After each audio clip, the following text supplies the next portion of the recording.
everyone come for the health and hygiene uh, camp. Sayuktama is the chairperson of Adish, that. Sutra 6. An intellectual becomes free from sorrow after knowing the sense and work organs are activated one after another for accomplishing their various jobs and then go to rest after the job is fulfilled. Sutra 6. There are five main elements, there are five work organs, and there are five sense organs. They are directly connected to the five main elements. First, Yamaraj said that you contemplate on any one element, either fire or space or earth or water. It has been said. But those are main elements. If you don't want to focus on the main elements, you can focus on something which is more gross. And that which is gross is the five work organs and five sense organs. And when you contemplate on the sense organs, the first thing you come to know is that one of the sense organs or one of the work organs is dominant for some time. Then after some time, the other sense organ or work organ is dominant. Then other sense organ or work organ is dominant. One after another, they take turns to be dominant.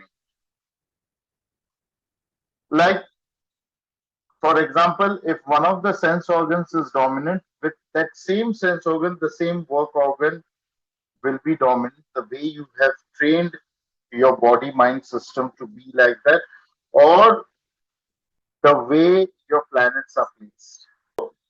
Say for 5 hours, if one sense organ is working, then for 4 hours another will be working, for 3 hours another will be working, for 2 hours another will be working, and for 1 hour the last one will be working. Okay. You know what? All these numbers want me to tell you something, that they are all set to reveal their secret stories just for you. Yes, Vidya AES is coming up with an awesome, amazing course on numerology.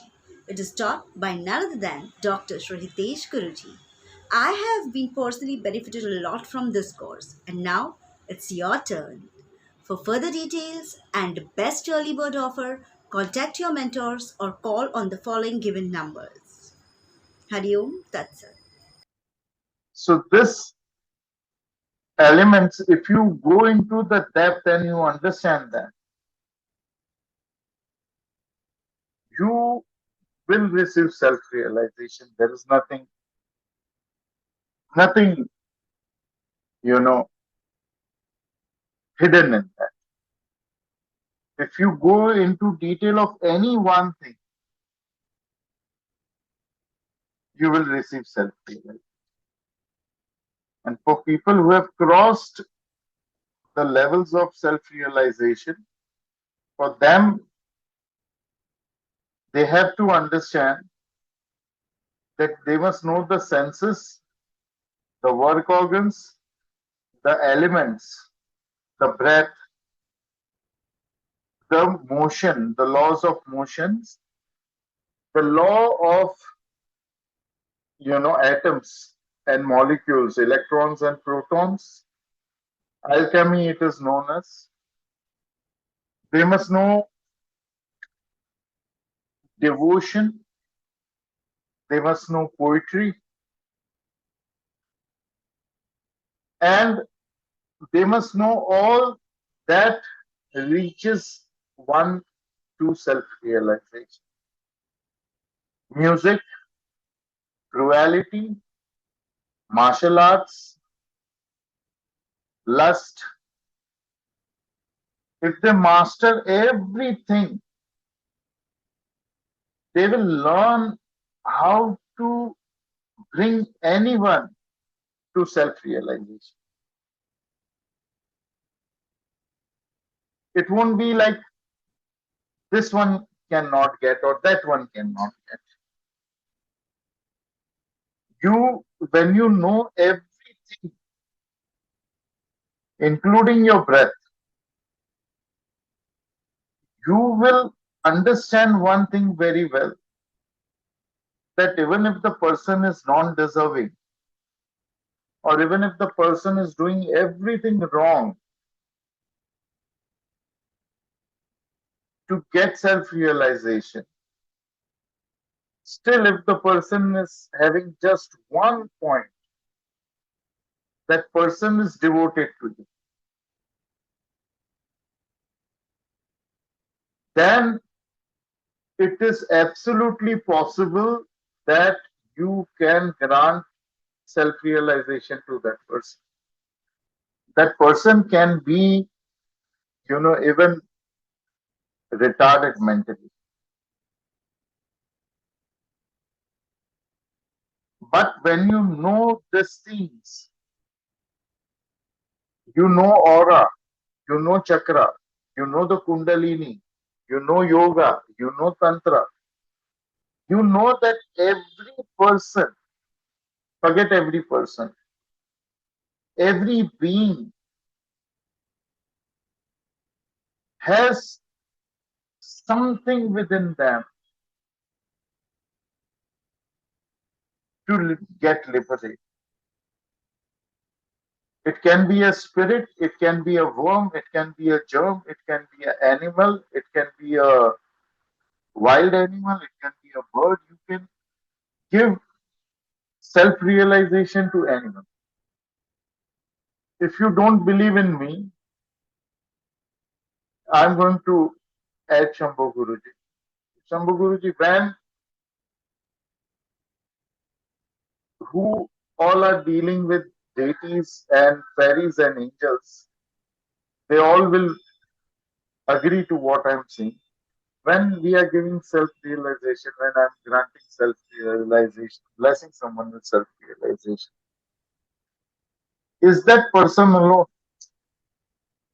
Sorry, is that person? Alone?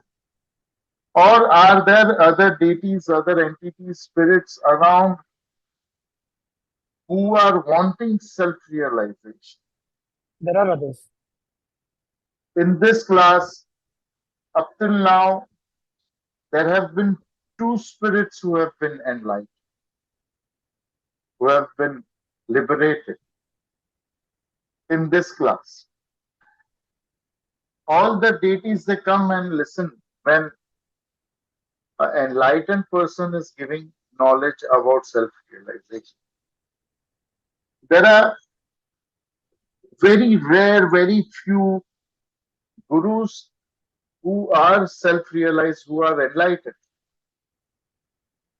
but they have not been able to self-realize, enlighten even one person in their organization. I will tell you the reason why. First is the biggest mistake that any guru does, or any disciple does, or any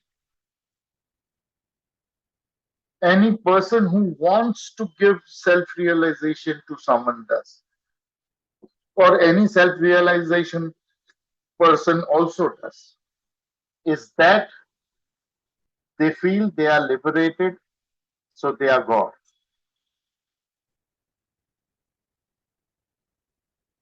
In childhood, in our house, we had a habit of reading spiritual stories.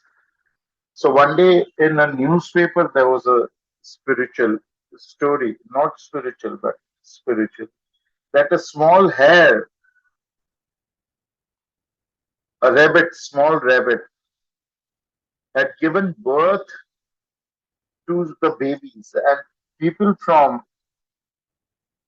the white people from Europe had come for a jungle safari, and in the night they have gone hunting in the jungle of India, and they had their guide with them, and they saw this with their eyes, that a pack of wolves attacked that rabbit burrow,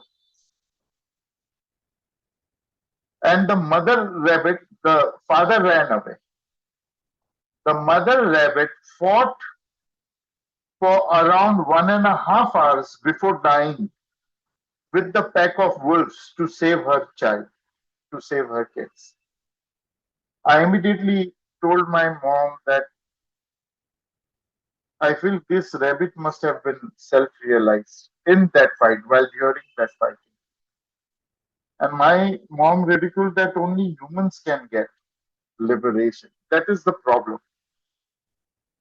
You are not getting liberated, self realized the way you are thinking you are getting self realization, liberated. You are just liberated from the bondage of being a human. That's it. Now you are being liberated from just one thing, the cycle of birth and death. If you want to be coming back to the planet, you will have your own choice, your own decision, your own will to come or not to come, when to come, where to come. That's it. To dissolve in the Mahayoni, in the vacuum, in the Atman, in the Almighty, it takes 9 more steps. So you understand this, that liberation is not dissolving completely. Liberation is just being liberated from human life form. Liberation is just being liberated from the cycle of birth and death. And that is also not that you will never be born. You will be born whenever you want, wherever you want. That freedom is there.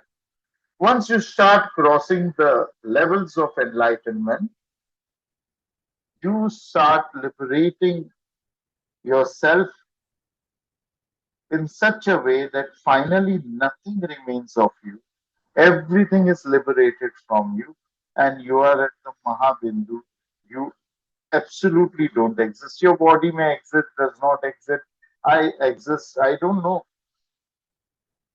Even if it exists, it doesn't matter. It does not exist, it doesn't matter. Even if you know, it doesn't matter. Even if you don't know, nothing absolutely matters in that state of Bhairav and Mahabindu. Huh? So this is a very important understanding that I've given you. Contemplate on it.